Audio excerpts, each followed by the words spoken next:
ಪ್ರಮುಖವಾಗಿ.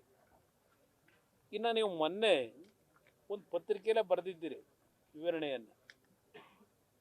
ಯಾವೊಂದು ರಾಜ್ಯ ಸರ್ಕಾರ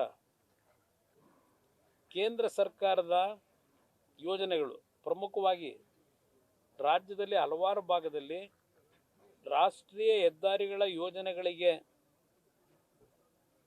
ರಾಜ್ಯ ಸರ್ಕಾರ ಯಾವೊಂದು ಭೂಮಿಯನ್ನು ಭೂಸ್ವಾಧೀನ ಮಾಡಬೇಕು, ಭೂಸ್ವಾಧೀನವನ್ನು ಮಾಡದೆ ಕೇಂದ್ರ ಸರ್ಕಾರ ಹಣ ಕೊಟ್ಟಿದ್ದರೂ ಆ ಯೋಜನೆಗಳನ್ನು ಅನುಷ್ಠಾನಕ್ಕೆ ತರತಕ್ಕಂಥ ನಿಟ್ಟಿನಲ್ಲಿ ಇವತ್ತು ರಾಷ್ಟ್ರೀಯ ಹೆದ್ದಾರಿ ಕಾರ್ಯಕ್ರಮಗಳನ್ನು ಸ್ಥಗಿತಗೊಳಿಸ್ತಕ್ಕಂಥ ನಿರ್ಧಾರ ಈ ಸರ್ಕಾರದ ನಿರ್ಲಕ್ಷ್ಯ, ಈ ಸರ್ಕಾರದ ಬೇಜವಾಬ್ದಾರಿತನದಿಂದ ಇವತ್ತು ಹಲವಾರು ರಾಷ್ಟ್ರೀಯ ಯೋಜನೆಗಳಿಗೆ ಸ್ಥಗಿತ ಆಗ್ತಕ್ಕಂಥ ಒಂದು ವಾತಾವರಣ ನಿರ್ಮಾಣ ಆಗಿದೆ. ಇವತ್ತಿನ ಸಾರಾಮೇಶ್ ಅವರು ಜಸ್ಟ್ ಈಗ ತಾನೇ ಬಂದಿದ್ದಾರೆ.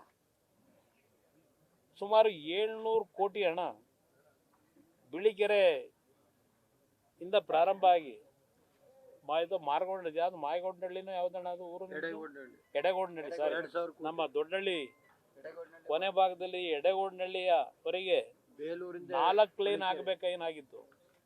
ಈಗ ನಿಮ್ಮ ಹಾಸನದಿಂದ ಬೇಲೂರು 2,000 ಕೋಟಿ ಫೌಂಡೇಶನ್ ಇಲ್ಲಿ ಈ ಎಲ್ಲಾ ಯೋಜನೆಗಳು ಸ್ಥಗಿತಗೊಂಡಿದೆ.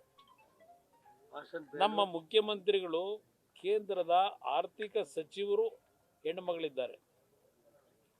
ಅವ್ರು ಬಳಸಿರ್ತಕ್ಕಂಥ ಪದ ನಾನು ಬಳಸಲಿಕ್ಕಾಗಲ್ಲ. ಮುಖ್ಯಮಂತ್ರಿಗಳು ಒಬ್ಬ ಹೆಣ್ಣು ಮಗಳು ಆರ್ಥಿಕ ಸಚಿವರಾಗಿ ದೇಶದಲ್ಲಿ ಒಂದು ಉತ್ತಮವಾದಂಥ ಸಮರ್ಥವಾದಂಥ ಆರ್ಥಿಕ ಸಚಿವರಾಗಿ ಏನು ಕೆಲಸ ಮಾಡ್ತಾ ಇದ್ದಾರೆ, ಅವರನ್ನ ಯಾವ ಒಂದು ಏಕವಚನದಲ್ಲಿ ಪ್ರಸ್ತಾಪ ಮಾಡಿದ್ರೆ ಅವರ ಹೆಸರನ್ನ, ಈ ರೀತಿ ಪದ ಬಳಕೆಗಳಿಂದ ಎಷ್ಟರ ಮಟ್ಟಿಗೆ ನೀವು ಕೇಂದ್ರ ಸರ್ಕಾರದ ನೆರವನ್ನು ಪಡೀಲಿಕ್ಕೆ ಸಾಧ್ಯ?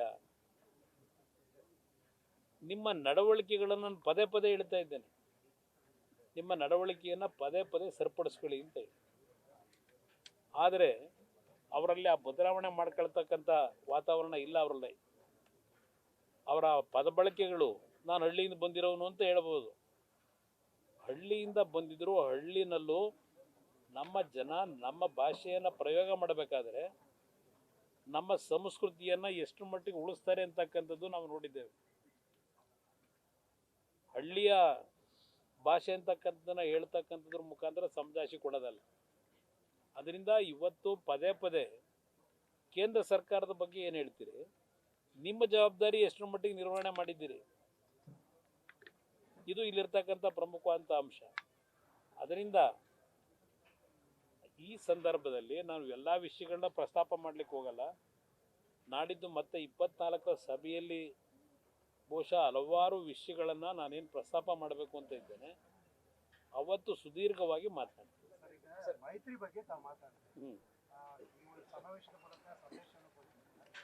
ದೇವೇಗೌಡರು ಮೈತ್ರಿ ಬಗ್ಗೆ ಸ್ಥಳೀಯ ಸಂಸ್ಥೆಯಲ್ಲಿ ಆ ಥರದನ್ನು ಮಾತಾಡ್ತಾರೆ. ನಾವು ಅದ್ರ ಬಗ್ಗೆ ಏನು ಹೇಳ್ತೀವಿ? ನಮ್ಮ ರಾಷ್ಟ್ರೀಯ ಅಧ್ಯಕ್ಷರು ಒಂದು ಬಾರಿ ಮಾಧ್ಯಮದ ಸ್ನೇಹಿತರ ಮುಂದೆ ಸ್ಥಳೀಯ ಸಂಸ್ಥೆ ಚುನಾವಣೆಗಳ ಬಗ್ಗೆ ಅವರು ಹೇಳಿರ್ತಕ್ಕಂಥದ್ದೇನಿದೆ, ಸ್ಥಳೀಯ ಸಂಸ್ಥೆ ಚುನಾವಣೆಗಳಲ್ಲಿ ಸ್ವಲ್ಪ ಕಾಂಪಿಟೇಷನ್ ಇರತಕ್ಕಂಥದ್ದು ಮತ್ತು ಸ್ಥಳೀಯ ಚುನಾವಣೆಗಳಲ್ಲಿ ಯಾವುದೇ ರೀತಿಯ ಗೊಂದಲಗಳಾಗಬಾರದು ಅಂತಕ್ಕಂಥ ದೃಷ್ಟಿಯಿಂದ ಸ್ಥಳೀಯ ಸಂಸ್ಥೆಗಳ ಚುನಾವಣೆಯಲ್ಲಿ ಹೊಂದಾಣಿಕೆಯ ಬಗ್ಗೆ ಅವರೇನು ಚರ್ಚೆ ಮಾಡಿದ್ದಾರೆ, ಅದು ಹಲವಾರು ಸಂದರ್ಭದಲ್ಲಿ, ಈಗ ಉದಾಹರಣೆ ಮಹಾರಾಷ್ಟ್ರದಲ್ಲೇ ಇಬ್ಬರು ಉಪಮುಖ್ಯಮಂತ್ರಿಗಳಿದ್ದಾರೆ. ಒಬ್ಬ ಉಪಮುಖ್ಯಮಂತ್ರಿ ಬೇರೆ ಪಕ್ಷಗಳ ಜೊತೆ ಹೊಂದಾಣಿಕೆ ಮಾಡಿಕೊಂಡು ಸ್ಥಳೀಯ ಸಂಸ್ಥೆ ಚುನಾವಣೆ ಎದುರಿಸಿದ್ರು ಮೊನ್ನೆ ನಡೆದಂಥ ಮಹಾರಾಷ್ಟ್ರದ ಚುನಾವಣೆಗಳಲ್ಲಿ. ಆ ರೀತಿಯ ಒಂದು ವಾತಾವರಣಗಳು ಇರ್ತಕ್ಕಂಥ ಹಿನ್ನೆಲೆಯಲ್ಲಿ ರಾಷ್ಟ್ರೀಯ ಅಧ್ಯಕ್ಷರು ಆ ವಿಷಯ ಪ್ರಸ್ತಾಪ ಮಾಡಿದ್ದಾರೆ. ಆದರೆ ನನ್ನ ಒಂದು ಮತ್ತು ನಮ್ಮ ಪಕ್ಷದಲ್ಲಿ ಈಗಿರ್ತಕ್ಕಂಥ ಒಂದು ಮುಕ್ತವಾದಂಥ ವಾತಾವರಣದ ಬಗ್ಗೆ ನಾನು ನೂರಾರು ಬಾರಿ ಹೇಳಿದ್ದೇನೆ.